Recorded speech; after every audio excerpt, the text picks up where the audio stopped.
Good morning. It is the Harlem Emergency Network Weekly Update. I'm Bob Ponce. I'm here with Carol Johnson. Good morning, Good Carol. morning, Paul. Good morning, Bob. Great to be hmm here. Great to be here. Great to see and be seen. Better to be seen than to be viewed. Amen. Yeah. So, as always, we are going to start talking about current status of COVID-19 in New York. And we want to start with what we think is some disturbing statistical information that no one else is really talking about. And so we've seen that New York has had a 36% increase in COVID 19, what they call the reproduction rate or RT, in less than 30 days. Now, to put this in perspective, I want to share an article that was in AM New York on June 11th, and I'm going to bring this up on the screen here, and so we can see the title of the article is, plunge in New York's COVID-19 transmission rate, a relief, but danger still lurks. So in this article, it quotes our governor, Andrew Cuomo, talking about this transmission rate, sometimes called reproduction rate. And as of this point, they were reporting that it was at 0.77, and we were the lowest in the country. Now, just the basics of this particular metric is that if it's above 1, it means that the illness is spreading rapidly. If it's below 1, it means it's declining. And here it says, Governor Andrew Cuomo touted that the number during his Friday press conference, was the best in the nation. And so this is June 11th. We were at 0.77. Now we are here on July 8th, and we're going to take a look at what the number is like today. And it's higher. Spoiler alert. Spoiler alert. It's much higher. And at that point in time, we were number 1 in the nation. Now we are like and to give the perspective, all the ones here that are in green, that's below 1. And here we are up here. We went from number 1 to we've been bouncing between 16 and 20. And now we're up at 1.05. And so that's a 36% increase in less than 30 days. And this number basically means that this is, if one person gets it on average, how many people do they spread it to? So if they're spreading it to 1 or more than 1 or 1.5 or 2 on average, it means it's spreading faster. And so we may not be as bad as, Wisconsin and Montana and West Virginia, who are up here in the 1.39 range. But the fact is, we were at 0.77, now we're at 1.05, and no one is saying anything. And this is obviously a number that we want to keep track of. And so we continue to bring you the information on what's really going on. That's what we do. And so we want to get that information out there and ask the question. If it was an important enough number for a governor to brag about it a month ago, why is nobody talking about it now that it's gone up? And what is the impact for all of the reopenings and the phases? And why are we getting less information now than we were getting 2 months ago? So this RT number is a number that they obviously look at. New York State doesn't publish the number. And we also have found that some of the other numbers that we were getting earlier on in this pandemic, especially information that was directly related to the zip codes, which allowed us to see which neighborhoods were being hit hardest and understand what those statistics were. Now we no longer have access to that information. and we haven't had access to that information for about a month and a half now. So um, we want to understand why we're getting less data and less information when we still have, a metric that is going up. And as we know with COVID-19, we have to watch the early warning signs because, um, this thing travels, with people who are asymptomatic. So every early warning sign lets us know that 10 days later, 2 weeks later, we might have a bigger problem. And at that point in time, it's harder to do anything about it. So, Yeah, that's very true. And I became worried when we stopped getting updates. I didn't understand how the government would stop doing updates in the midst of the pandemic. hmm Even though we were opening up the city, still we needed to be informed. And hmm it's a little scary because it is rising and no one's talking about it. hmm And so when he was ready to take New York into the third phase of reopening and then pull back on the restaurants, open hmm down dining, indoor dining, because you saw it was the quickest way that it was spreading across the country. hmm That those people that were going indoors, the places where they thought it would spread was not spreading. The nail hmm salons, the hair salons, it wasn't spreading there. Even during the protests, there hmm really was not a major amount of spread there. But hmm restaurants proved to be a very dangerous place to be, like petri dishes. hmm I remember I mentioned how one person went into a restaurant, 22 people, all hmm 22 people, including the cooking staff who never left the kitchen. All hmm 22 of them became infected. So this is a very dangerous, very sneaky, disease that keeps morphing. And we need to be careful. We need hmm to be very, very careful and remember that we are still in a pandemic and hmm continue to gird ourselves, continue to protect ourselves.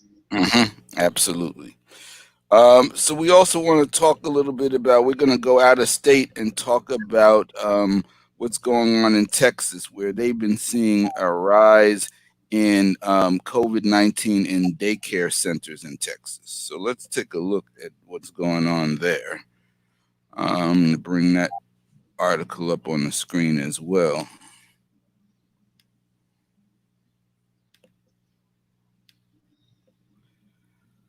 So, more than 300 children in Texas daycares have caught COVID-19, and the numbers are rising. Um, and whenever you see numbers jump, um, they reported that it jumped from 59 cases in mid-May, and then on June 23rd, that it jumped to 576. And so when you see those, jumps of multiples of 10, that indicates that you're seeing a spread. And this is in daycare centers. So. And the workers, hmm 643 staff members hmm infected. So we know children, their systems are different. They work a little differently. hmm Like childhood diseases, certain childhood diseases are dangerous for hmm an adult to get, like measles.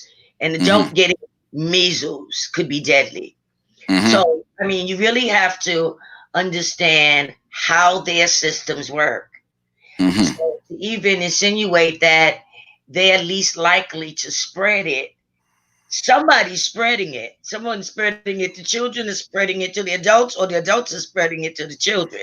hmm So, um, this bears noting in particular because these stats were already out, hmm and here in New York, the pools opened. Well, who are the most people that's in pools? Children, Yep. teenagers, young people. hmm And so you can't really gauge how this thing would move around with those demographics, in particular with hmm young people. Older people, I'm Mm-hmm. not talking about seniors, but people in their 30s, 40s up, generally they go places, we'll go to an event, we go home. Mm-hmm. We'll go to a place, we go home. Usually the only place time that you see us moving around a lot in the day is maybe on a holiday. You Mm-hmm. got to go to hubby's family for dinner. You got to go to the wife's family for dessert, and then you have to go to your best friend's family for drinks. But Mm-hmm. teenagers in particular, they move around on a regular basis, especially because it's warm. Mm-hmm. So they may be sitting on the bench and they get a text from somebody who's 15 blocks away, but let's go hang out with them. Then Mm-hmm. they decide they're going to go to the park. Well, let's go there. You have absolutely no idea how many people these young people come in contact with in one day. So we already have the girl out in Queens with who has her own community spread. Mm-hmm. How many people had she come in contact with in Myrtle Beach, and how many people had she come in contact with once she got back here to New York City? Again, Mm-hmm. change moving around, Mm-hmm. constantly moving around, hugging in close contact. So Mm-hmm. I would say that although the pools are open, we have to really think wisely about where, keeping a track on where our kids go. And that's not an easy thing to do. But Mm-hmm. we still got to remember that this is a deadly disease. This is a Mm-hmm. symptomatic disease. They say at least maybe as much as 43 people walking around. It's somewhere between 25 and 43% of the people are walking around asymptomatic. Mm-hmm. I remember Daryl Hughley, the comedian. DL Hugo, yes. Yeah, Yes. Hughley. Well, he passed out, and he went to the hospital. And after he got to the hospital, they said he was dehydrated. But then they tested him and found out for the first time that he had COVID. And Mm-hmm. the thing was, how many people had he been around Mm-hmm. during that time? How long did he have it? How many Mm-hmm. people he was in close proximity to? Where these, and he became very, very concerned with that, as you Mm-hmm. would be. So let's not sleep on this thing. We got to stay woke. Yep, absolutely. So we wanted to look at the Texas situation so we could bring it back here and ask the question, which we don't feel has properly been answered, which is what are the real risks associated with reopening the schools in September? And in particular, we want to know what more do we know about multi-symptom inflammatory syndrome, which was what they found in May. This disease that was like Kawasaki disease that was affecting children. That they're not calling it. Well, some people are saying it's COVID-19, and some people are still calling it MISC, multi-symptom inflammatory syndrome in children, and we're not seeing consistent information. We're not. No one has spelled out what is the connection between COVID-19 and how it causes it.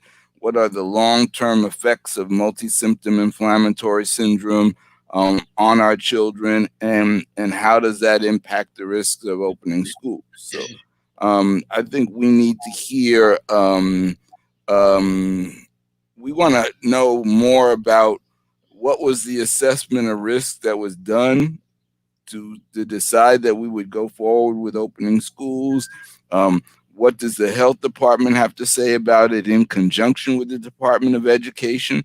Obviously, it's a health risk, so we need to hear from both, and we need to hear more consistent information. We have not seen anything specific about this since May, and we understand people are busy, but it's July, which means that schools are supposed to open up in 6 to 8 weeks.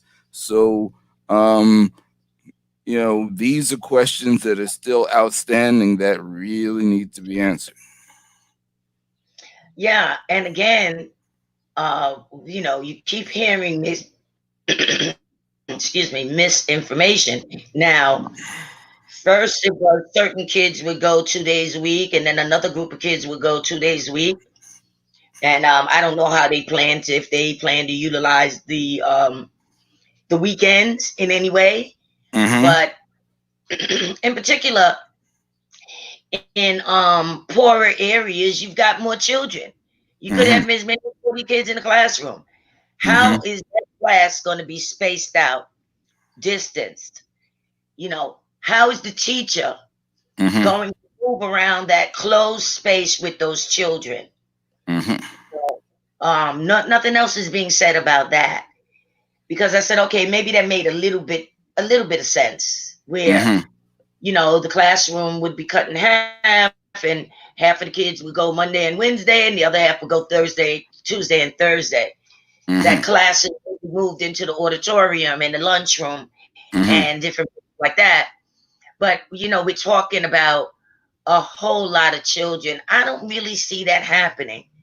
And so it seems like you would not be able to maintain a distance. Now, one of the problems in Texas, those kids were only spaced 3 feet apart. Mm-hmm. Yeah. Okay. So now we already see a major spread with 3 feet apart. They really need to speak up on how they plan to protect children. And if they can't come out with something that really, really makes sense, we're talking about our babies. Right. They need Right. to consider pulling back opening schools. Now, the word is we will definitely open schools, but Mm-hmm. you pull back on the restaurants, you pull back on the opening of the restaurants Mm-hmm. for dining. Right. Why would the children be at risk? Exactly. And the other thing about it is um is first of all, and as you said, we it's about protecting our children, but it's also protecting ourselves, because if it's spreading in the schools, that means it's spreading everywhere, because what do those kids do every day after school? They go home. They go So home, so they share you know food. so if you have an outbreak in the schools, and then they're bringing it home, and kids are more than likely are going to be asymptomatic. So we might not even know, but it could be spreading like wildfire because they're bringing it home every day. So I haven't heard of any plan to really address this. um it just seems like there's a lot, and in particular what you were saying about those guidelines, there's conflicting information. So the American Academy of Pediatrics is recommending 3 feet of social distancing and saying that's sufficient, whereas the CDC is saying a minimum of 6 feet of social distancing. So again, we have differing opinions and guidelines out there, but no one is really breaking down any real science behind what their guidelines are based on, and talking about, well, what if it does break out in school? What's the plan then? Do we just jump back to what we did in March and shut things down again and try to go back to home remote learning? So it just seems like there's still a lot of questions and not a lot of time for people to understand what's going on.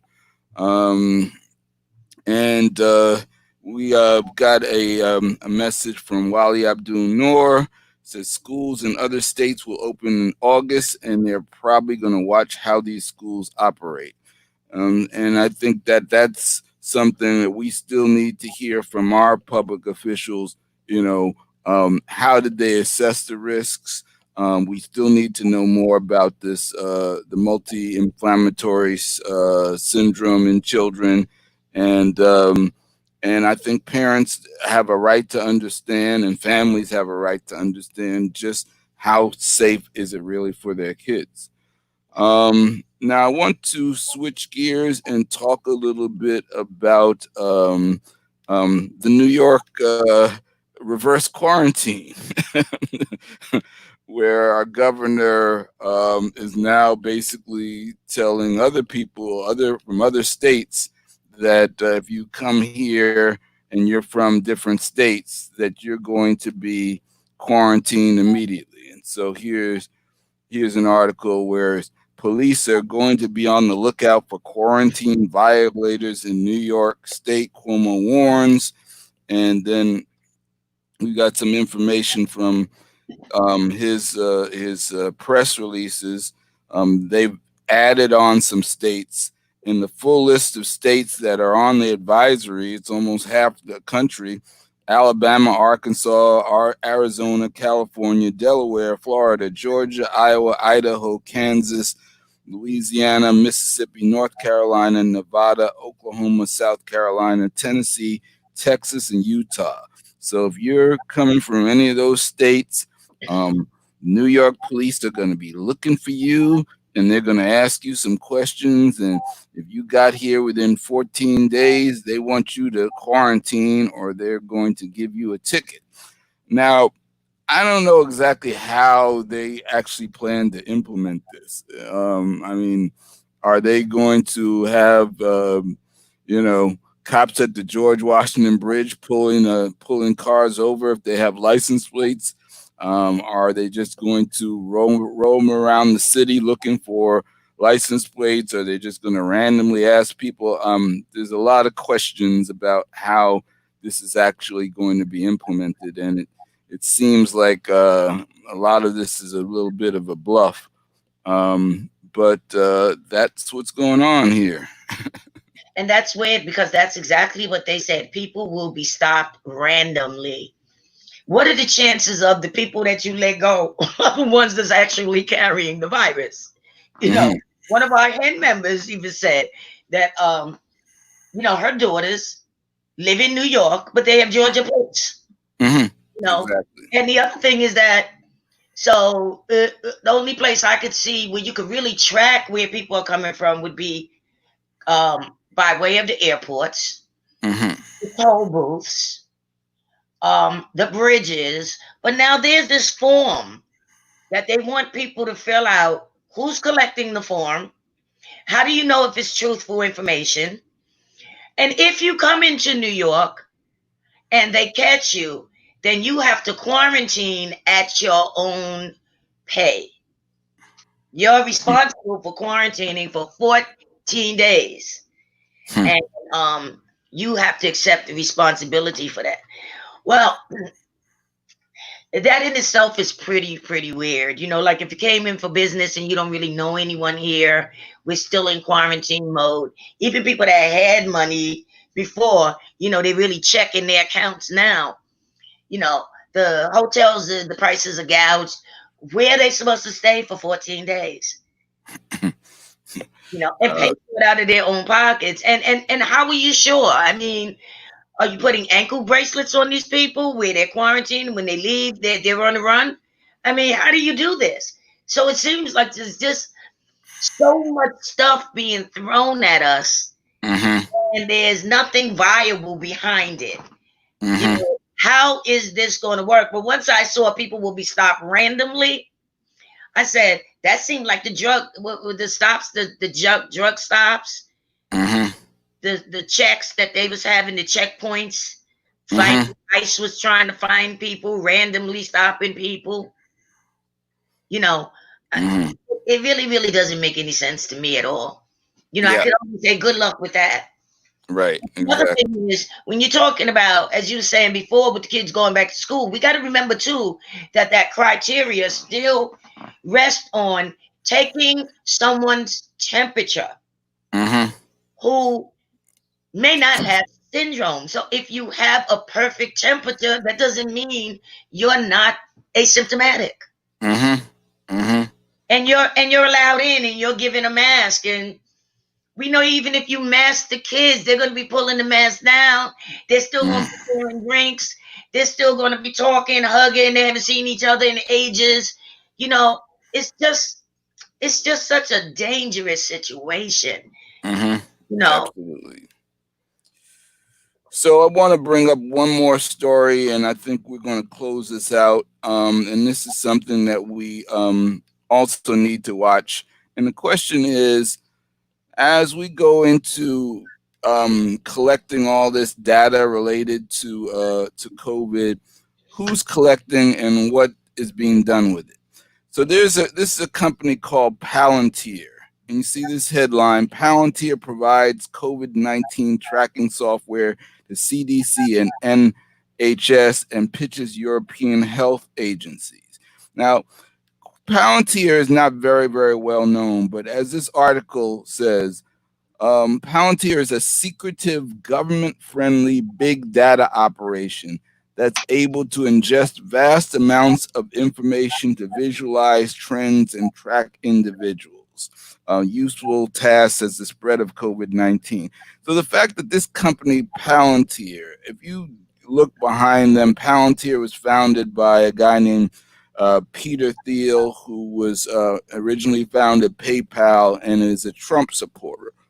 And Palantir supplies the government a lot of software for criminal tracking of criminals and terrorists. And it's one of these, they don't like to talk about it because it's one of these operations that are gathering information and listing on everything, and it's questionable whether, to me it's questionable how legal all the stuff they are doing is, but because they're doing it in secret, people don't know about it. And so the fact that they are now using COVID-19 as an opportunity to take all this testing and contact data and putting it into their vast machine, this is something that I should think every one of us should give us some pause, and this is something that is not does not make me feel comfortable at all,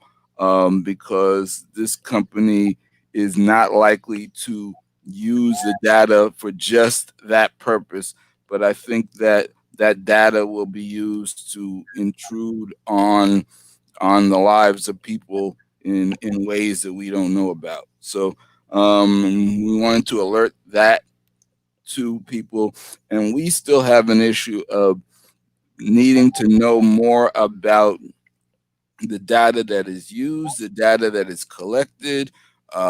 We're interested in what's happening to data of people who are have tested positive, what's happening to data of people who have antibodies, and does this data end up in the hands of some pharmaceuticals who will now use, our collective data to create a vaccine, and like Henrietta Lacks, thank you for your DNA, but we'll take it from here and we'll keep the billions of dollars that we make from it. So these are issues that we have to keep an eye on going forward as well. It's scary just the fact that it's a company that's outside of the US. Mm-hmm. Here we were lamenting over the contact tracers that weren't sensitive to the communities that Mm-hmm. they were working in and trying to compile this data from. You Mm-hmm. because at first it was supposed to be trained medical personnel, and we Mm-hmm. raised the question that, I mean, I can clearly tell you some people that never went to college that's a lot brighter than some of these doctors out here. Mm-hmm. Mm-hmm. So, and they know nothing about the community. It almost goes back to the policing. You send police from Westchester County, Suffolk County into, urban areas. They know nothing about the community. And Mm-hmm. so our concern was that you were just getting people who were going to ask questions, and I don't think they was going to get much success there because Mm-hmm. people didn't trust them. They didn't know anything about the people. They weren't culturally sensitive to the Mm-hmm. people that lived there. Um, the LGBTQ community. How would you handle talking to them? How would you handle talking to immigrants? It doesn't matter that you speak the language, but if you can't attach yourself to the lifestyles of the people, and this is going to be virtual. Mm-hmm. So, I mean, how do you even know if people are going to be honest with you?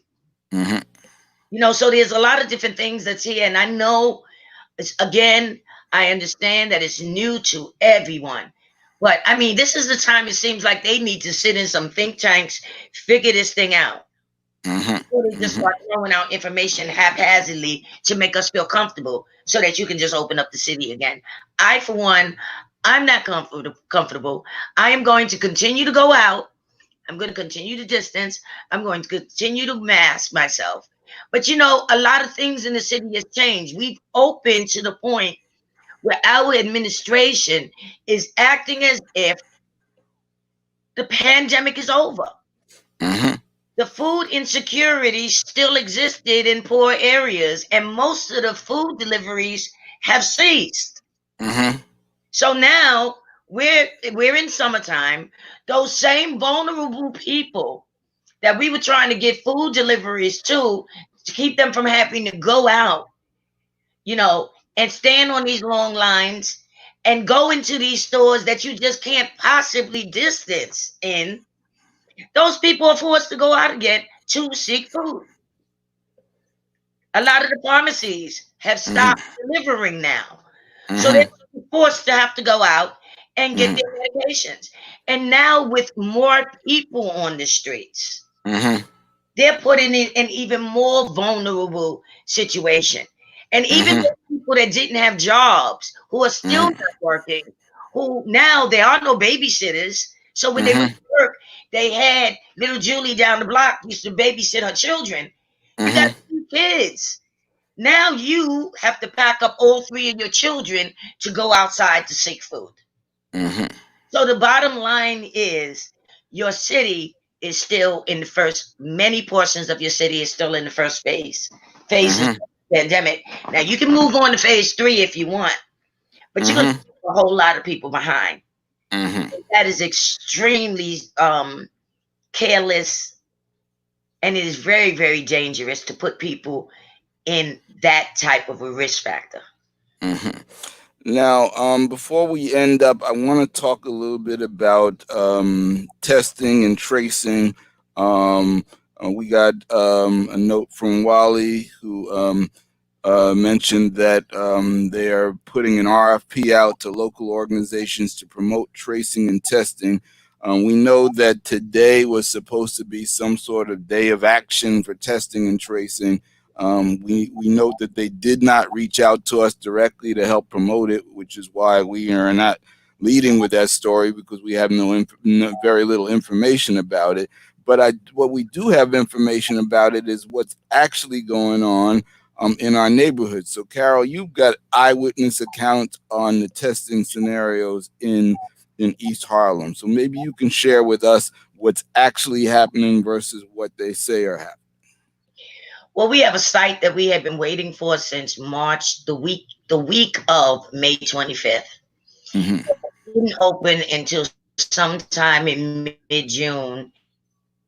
And when it opened up on the government site, NewYorkCity.gov site, it just showed up as an address with an email address. Um, no scheduling, no type of test. So now I've been going back and forth, back and forth, back and forth to the site. And yesterday was the first time that it actually showed up as a part of health and hospitals. Now we found out that it was actually a part of Metropolitan Hospital. However, Metropolitan didn't know it was a part of Metropolitan Hospital. So I spun by there last Friday, and there were some guards outside, and I went around to the front where the guard directed me to the front where the testing was actually taking place. There was no signage. There was nothing there telling you what was going on inside, that it was a testing site. So it's still like, you playing cat and mouse. So I went back and I asked the guard, I said, now he's not the guard that's actually at the door where the people can go in to take the testing. And he says, oh no, it's a nasal swab. I said, okay. So I went back around to the front. So the guy says, well, you have to have a government ID. I said, well, most people don't have government ID. Will the IDNY work? He said, no, you need a government ID with a picture, like a driver's license, or you have an actual, government job, city job, state job with your ID on your picture on it. Now that IDNY or NYC was supposed to be created for people who did not have any form of ID.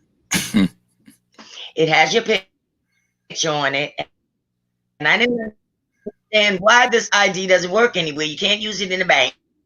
You can't use it in the and it doesn't work there. So you need like the driver's license or a non-driver's license. Into fourth month, and the testing in the area that was the hardest hit area in all of Manhattan, we're still fighting for testing sites. We are still getting sketchy information, you know. And now there's all of these things saying that these are free, and they say that there's all these urgent care centers that's free. They're not free. The first thing they ask you for is insurance.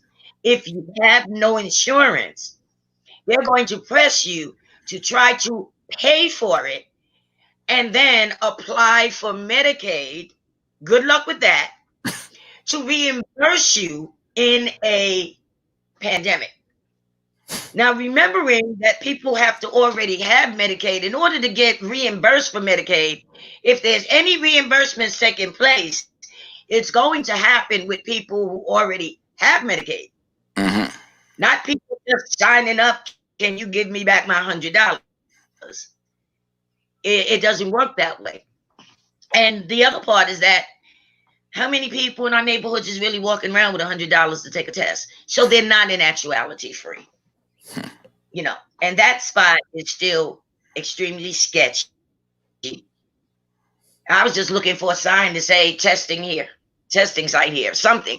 Even a sign that No said sign. here with an arrow to put something, Yeah. you So, know. So our message to the governor, to the mayor, to the Department of Health, to Department of Emergency Management, y'all got to do better. You have to do better than this.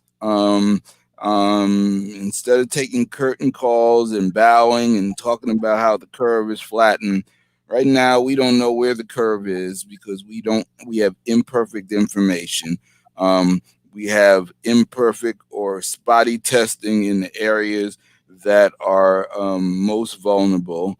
And we're talking about East Harlem, but we could easily be talking about the Bronx as well. And the Bronx is a lot bigger, and we've had many trouble spots. And our sister organization, South Bronx Emergency Network, we hear from them regularly about what's going on, and we hear the same things. So we need more. We don't need patting on the back and accolades and talking about moving to the next phase when the problem still is not fixed, and it's not fixed in a way that addresses the fact that this pandemic is raging all over the country, and we're in New York. And so all the threats by the governor about a cop's going to give you a ticket if you come to New York and you're not self-quarantined, let's just be honest and say that that's not there's no viable way to actually enforce that. And what you're hoping to do is basically shy people away from coming, and that's not a good plan going forward. So we have to have a game plan that says there are the opportunity and possibility to reinfect. I want to also got another comment from Wali Abdul Noor, who's saying there are people who took the test that say they won't go back to the same place, and that's an issue. Wally, maybe you can tell us why they wouldn't go back. But we also know that in East Harlem, sometimes the places weren't even consistent. They would pop up and then be somewhere else the next week. And so how can you have consistent testing where people don't even know where to go, where there's no signage, when they actually set up a place, when it took months for them to actually get the testing open in the place where we had the highest rate of infection in Manhattan. This is unacceptable. It is unacceptable. And remember, those places didn't even pop up because as soon as I saw it on the New York City government line that there were going to be these pop-up places, because these places were actually colleagues of these organizations, we got in touch with them. They were on our meeting, these Harlem co-eds. So I understand there's going to be a pop-up at your location. We didn't hear anything about that.